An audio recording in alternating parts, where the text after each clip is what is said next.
지금 저는 동강로를 따라서 강원도 정선 동강 강가를 지나고 있습니다. 대한민국의 손꼽히는 드라이브 코스죠.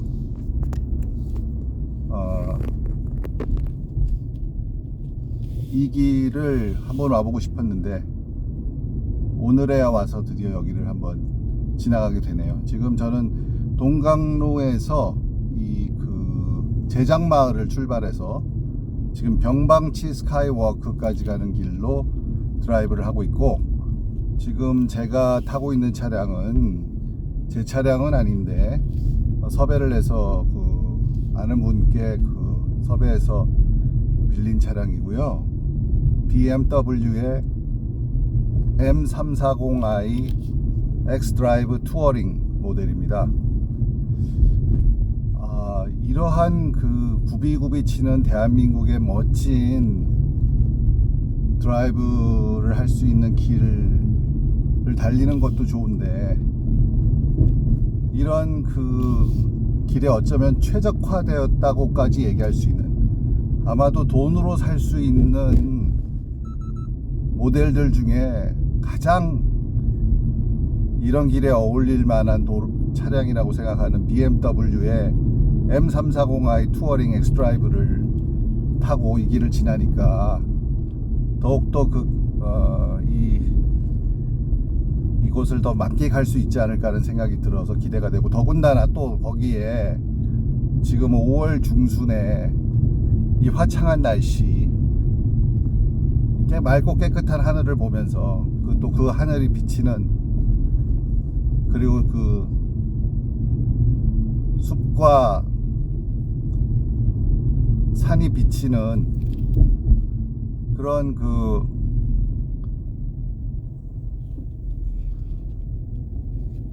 강가, 동강의 모습을, 풍광을 보면서 달리니까 정말 기분이 좋은 것 같습니다. 그래서 이 길을 쭉 이제 가면서 일상에서 떠난 여행에서 단순히 풍광만 보는 게 아니라 이 생각 저 생각도 당연히 하게 되는데요. 지금 떠오르는 생각은 제 눈앞에 지금 펼쳐지고 있는 이른바 얘기하는 유의법에 의한 현상계, 이 현상계의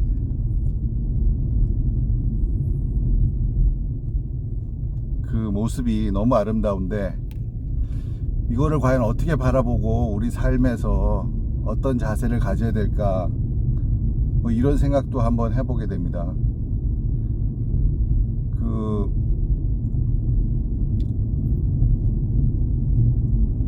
먼저 조금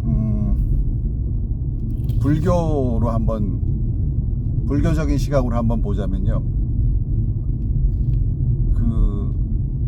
불교에서는 기본적으로 모든 이런 유의법들이 인연생계에 의해서 잠시 나타나서 이런 형태의 모습을 갖추고 있지만, 결국은 생명체의 경우는 노병사를 겪을 수밖에 없고, 결국 그래서 소멸하고, 또 그것뿐만 아니라 다른 모든 만유들도 같은 운명에 의해서 결국 소멸되어지는, 그렇게 변화가 이어지는 것이 유의법의 특징이라고 얘기하고 있잖아요.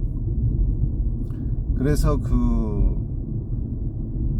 무아론이라고 하는 것이, 연기법에 의한 무아론이라고 하는 것이 시달타의 아주 근본 가르침 중에서도 하나였고, 그 뒤에서 그것을 석가모니 시달타의 가르침을 재해석하면서 나왔던 대승불교에서 역시 전승되어져서, 대승불교의 대표적 경전 중 하나인 반야부 경전, 600부 반야부 경전, 그 중에서 577번째에 해당되는 금강경, 정말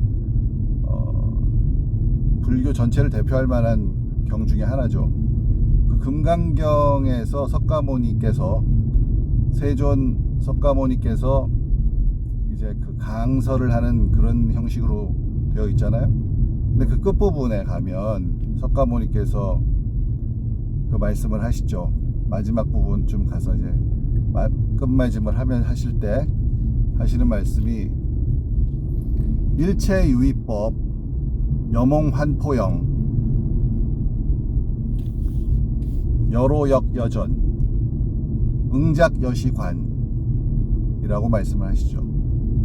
그러니까 일체유의법, 우리 눈앞에 펼쳐지고 있는 이 현상계의 만유와 이 모든 것들, 이 경계는 마치 꿈과 같고 헛개비와 같고 물거품과 같고 그림자와 같은 것이고 이슬과 같으며 또한 번갯불 같은 것이니 마땅히 그와 같이 볼지니라. 즉 이거는 금방 잠깐 이렇게 있다가 사라지는 것, 다 소멸되는 것이고, 그러니 거기에 대해서 연연하고 무슨 영원 불변의 상을 세워서 거기에 집착하지 마라. 그냥 그대로 이 소멸되는 이 현상을 여유하게 받아들여라는 마지막 그 부분에서 금강경의 가르침이 나오잖아요. 그리 보면 이렇게 아름다운 이런 것들도 언젠가는 다 소멸될 것이고, 지금 우리가 보고 있는 거는 잠깐 지금의 모습으로 인연생기에 따라서 합쳐져서 잠깐 여러 가지 원소들이 합쳐져서 지금의 모습으로 우리 눈앞에 보이는 것일 뿐이고 언젠가는 사라진다. 그렇게 따지면 상당히 허무하죠. 그래서 유교에서는 이제 불교를 허무정멸지도라고 불렀다고도 해요. 그런데 사실 과학적으로 보면 맞는 말이죠. 맞는 말이고 또 우리가 생활에서 거기서 얻을 부분도 있습니다. 그러니까 이렇게 눈앞에 보여지는 펼쳐지는 현상계라는 것에 집착하지 말아야 될 것이고, 그 다음에 우리 인간은 좀 스스로 절제도 하고 자기 자신을 성찰도 하고 또 겸허한 자세를 갖고 항상 살아야 된다. 즉 그게 어떻게 보면 성숙이라고 할 수 있겠죠. 성숙된 인간의 마음과 자세로 살아야 한다. 그런 거를 우리가 배울 수가 있을 것 같고요.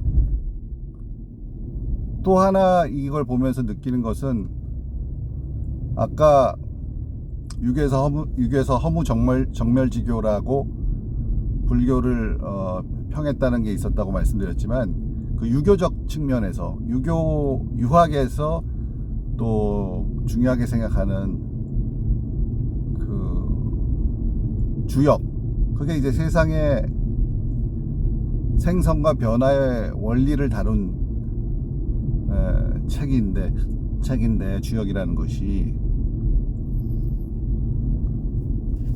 그 주역의 그 이제 해설서들이 많이 있잖아요.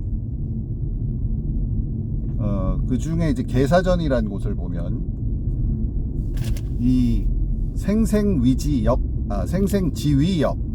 생생지위역이라는 말이 나옵니다. 그거는 뭐냐? 생겨나고 또 생겨나는 것이 바로 역, 즉 변화, 즉 우주의 원리다. 그러니까 불교에서 보면 모든 것은 소멸한다지만 유교에서 보면 모든 것은 끊임없이 새로 생겨난다. 그것이 바로 우주의 작동 원리고 우주가 움직여가는 원리다. 그렇게 보는 거죠. 어떻게 보면 동전의 양면을 서로 다른 측면에서 보고 있는 거지만, 이 제가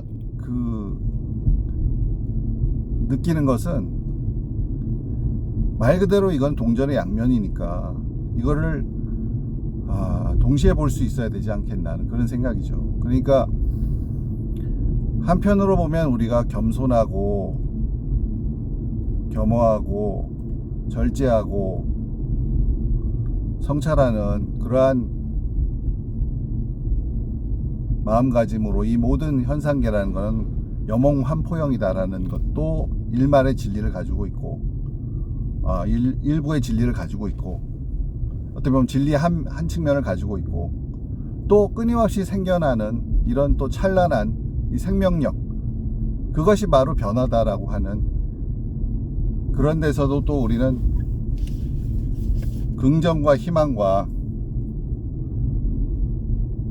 그러한 역동적인 에너지도 우리 삶의 요소로 받아들여야 된다, 이런 생각이 들고, 하나 그 추가를 하자면, 이 생생위지역에서 자꾸 생겨나고 생겨난다고 하지만, 이게 동양적인 세계에서는 이것이 어떤 순환론적인 그런 그 우주관 내지는 세계관의 성격이 강하잖아요. 새로운 것이 자꾸 생겨나고 또 생겨나지만, 그러니까 봄이 오고 또 오고 또 오고 또 오고 하는 것처럼, 그렇지만 그건 계속 그냥 같은 것이 순환한다는 그런 쪽에 그러한 그 의미도 있는데, 저는 이 생겨나고 하고 계속 변화가 일어나는 것에는 그런 단순한 순환이라기보다는 어떠한 정향, 어떤 방향이 있지 않겠는가.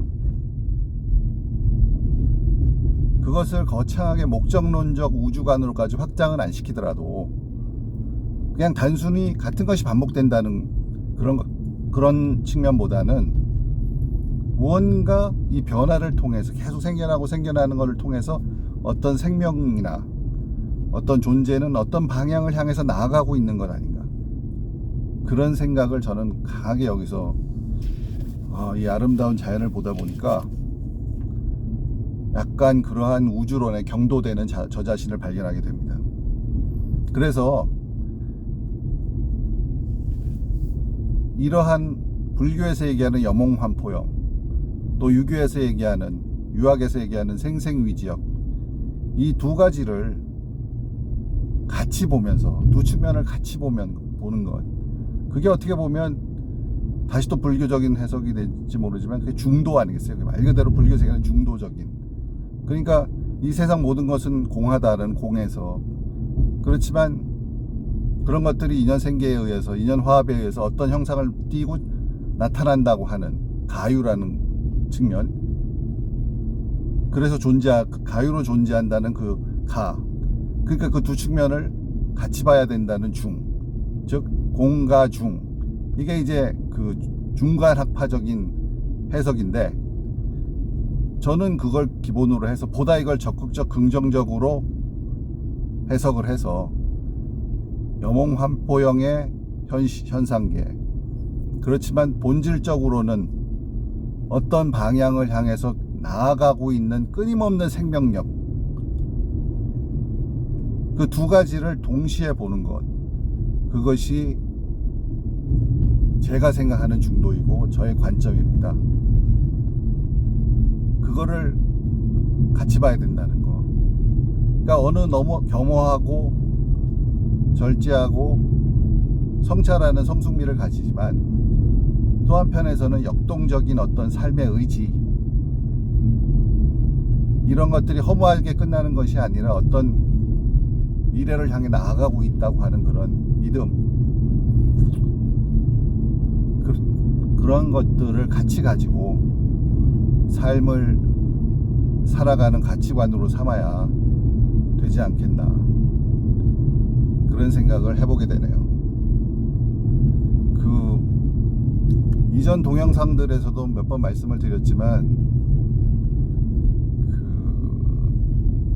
어떤 우리가 너무 단순하다고 할까요? 아니면 좀 낭만주의적 충동에 이끌려서 가듯이 성급하게 어떤 이 우주의 목적을 설정하고 그것을 향해서 매진해서 나가자라는 것으로 쉽게 결론을 내버리다 보면, 그리고 그것이 또 자칫 잘못된 권력자의 손에 들어가고, 그러한 것이 하나의 맹목적인 이념이 돼서 성급하게 현실에서 유토피아를 인위적으로 설계하고 심지어는 폭력혁명으로 만들려고 하는 시도를 하다 보면 엄청난 피바다를 경험한다는 걸 우리는 20세기 초반에 또 여러 전체주의 체제를 통해서 경험을 해왔고, 지금도 아마 세계의 어떤 부분에서는 이루어지고 있을 거예요. 그런 것들을 피해내고 우리는 성숙한 그러한 모습을 갖춰야 되는 거죠. 그 영화 어벤져스에 보면은 그 타노스라는 인물이 나오잖아요. 타노스라는 캐릭터가 나오는데 마치 타노스 같은 캐릭터에게, 그러한 존재자에게 그 맹목적인 이념이 주어지고, 그 맹목적인 이념이 유토피아를 현실에서 당장 실현하자는 그러한 목표를 향해서 사람들을 동원하고, 또 실제로 그래서 사람들을, 그 반대하는 사람들을 포갑하고, 더 심하면 피바다를 만들어도 무방하다는 그런 비극은 다시는 있어서는 안 되겠다, 그런 생각을 다시 한번 하게 되고요. 그렇지만 아까 얘기한 대로 무언가 성숙한 자세를 한편에 가지지만 무언가 이것이 세상이 좋은 곳으로 어떤 정향을 가지고 우리 미래가 어떤 미래를 향해 나아가고 있다는 믿음, 그것을 기반으로 해서 자기 삶의 자세를 가져가는 것은 여전히 유효하고 필요한 일이다. 즉 이런 20세기의 비극을 겪다 보니까 그런 것에서 그 원인을, 그 성급한 어떤 완성을 향한 철학 체계, 어떤 이념, 이런 것에 그 원인이 있다고 보고, 그걸 해체하기 위해서 나왔던 포스트 모더니즘적인 철학들이 그런 면에서 굉장히 많은 역할을 했고, 이제 더 이상 최소한 지성계에서 그런 성급한 어떤 목적론적 세계관을 하나의 이념으로 단일한 하나의 어떤 원리로 설명하는 그런 것들은 더 받아들여지기 힘든 것이 현실이 되었지만, 그 와중에 그 어떻게 부산물로 모든 것을 해체해 버리다 보니까 어떤 인간의 어떤 주체적인 의지라든지, 그러니까 자기가 어떤 인간이 무엇을 추구한다고 하고 딱 목표를 잡았지만 알고 봤더니 그런 게 전부 잘못된 개념에 기초한 것이었다. 그리고 그것이 내 나름대로 주체적으로 한다고 하지만 알고 봤더니 그게 다 이미 어떤 형성되어진 그러한 락캉식으로 얘기하면 타자가 만들어 놓은 상징적인 세계 속에서 내가 이게 내 거라고 착각하고 남이 다 만들어 놓은 거를 따라가고 있던 것이었다든지, 이런 식이 또 있고, 또 어떤 절대적인 진리란 건 없고 상대적이고 객관적이란 건 없고 모두 각자의 해석만이 있을 뿐이다, 이런 식의, 또 어떤 완성된 어떤 하나의 완벽한 것은 없고 모든 것은 결론 나지 않고 계속 결론은 미뤄지고 있는 다양한 그 과정의 해석만이 존재할 뿐이다, 이런 것들로 해체를 하다 보니까 사람들이 어떤 우리 인간이란 존재가 상당히 왜소해져 버리고, 그러니까 그 이전에는 인간이란 이성의 힘을 갖고 엄청난 일을 할 수 있는 거의 신적인 존재라고까지 상정이 됐었는데, 또 그렇게 믿었는데, 그러한 인간이란 게 아주 참 중층적인 구조 속에서 나약하다기보다는 왜소한 존재에 불과했다는 그런 식의 어떤 생각들도 가지게 되게 만들었고, 그러다 보니까 왜소화된 인간에서 또 약간의 자기 비하와 자기 연민, 그리고 결국 이 세상에 의미 있는 것은 없다, 그냥 각자 자기 원하는 삶을 추구할 뿐이다 라고 하는 약간 뭔가 한 사람 한 사람이 내가 위대하고 아주 영광스러운 뭔가를 만들어내겠다, 뭔가를 그런 걸 성취해보겠다, 이런 노력 자체가 상당히 본원적으로 헛된 꿈이라는 것을 인식하게끔 만들어주는, 물론 포스트 모더니즘 철학이 그걸 원래 목적으로 한 건 아니었겠지만 결과론적으로 그러한 어떤 인간관과 생활에 대한 어떤 원리를 많은 사람들이 가지고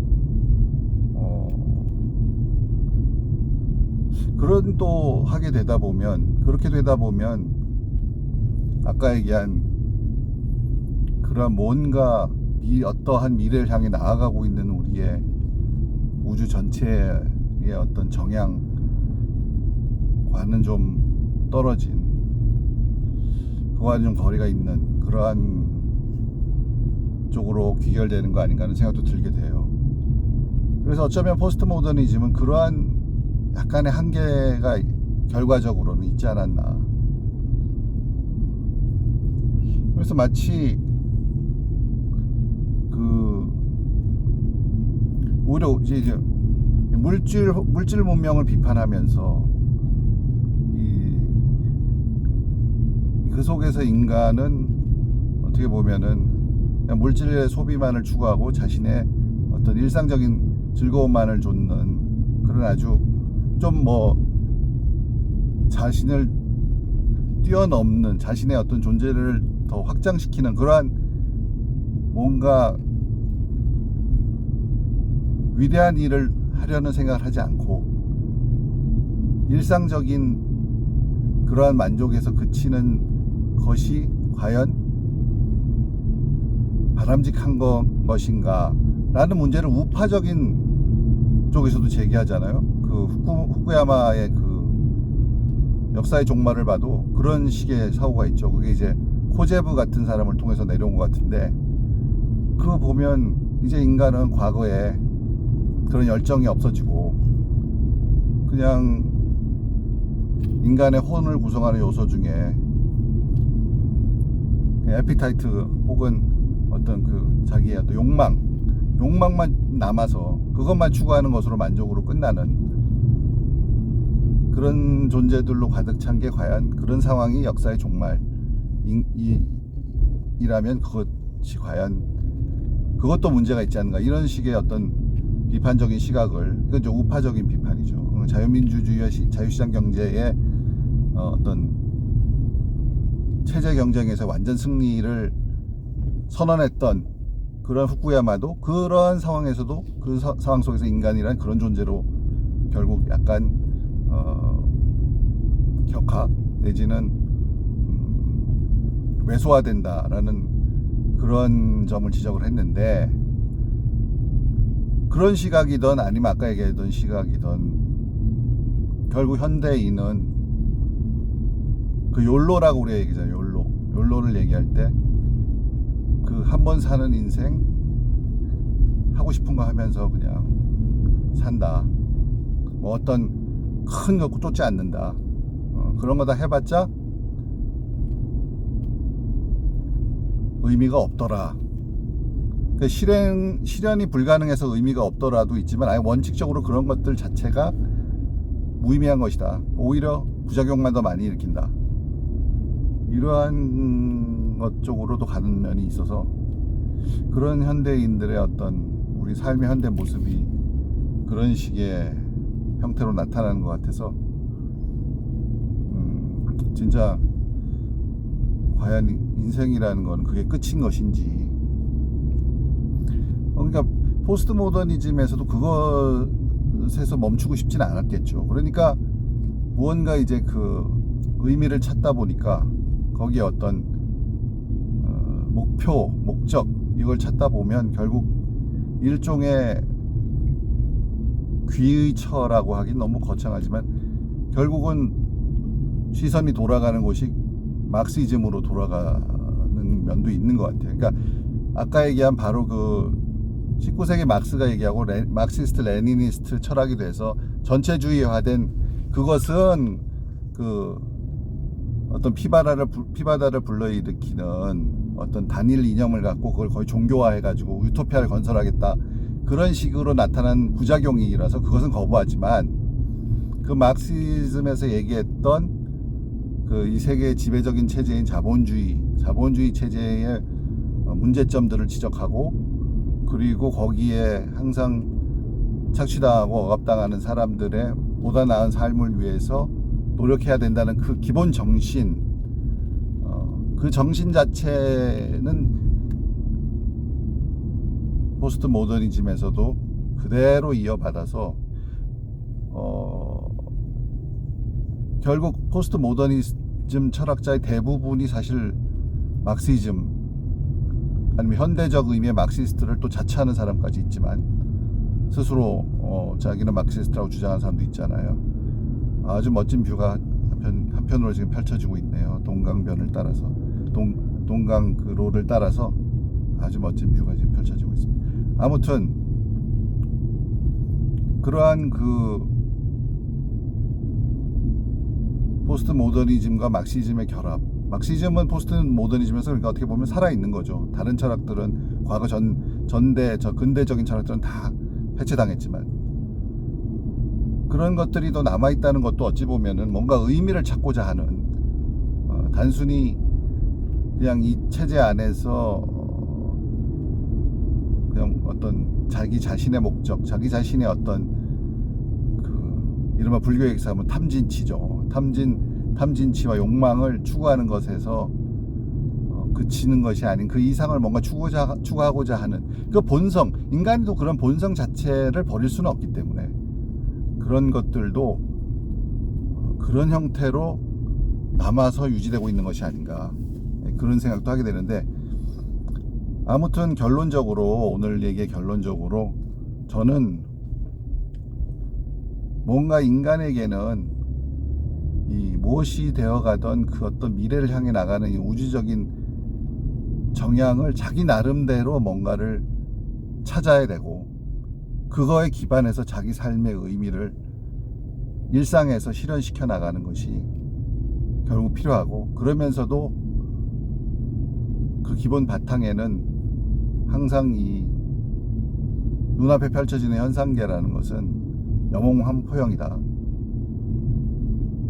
그래서 나도 무엇에 집착해서 안 되고 남도 무엇에 집착시키지 말고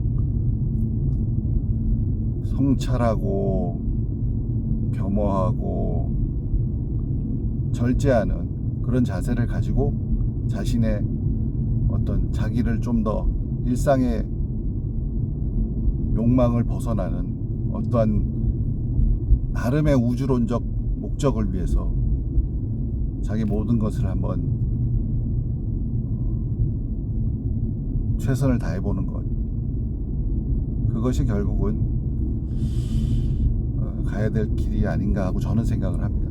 그래서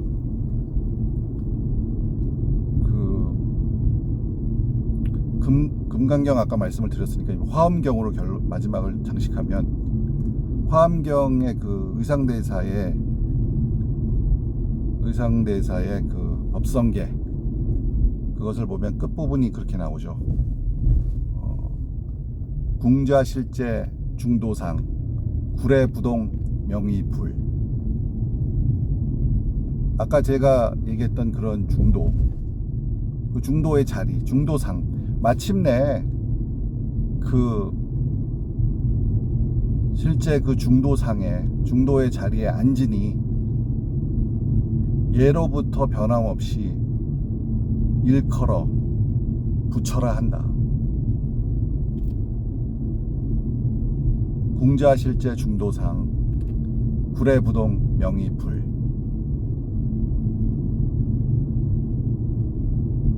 이걸 가지고 다음번에는 그럼 자기가 어떠한 삶의 의미를 추구하는 것이 좋은가 라는 거를 이번에 좀 더 저의 주관적인 생각을 가지고 저는 어떻게 생각하는지에 대해서 말할 기회가 또 있었으면 좋겠습니다. 아무튼 이 멋진 동강로를 따라서 드라이브하는 이 동영상은 이걸로 마무리를 하고, 저는 이제 병방치 스카이워크 방향으로 계속 진행해 나가도록 하겠습니다.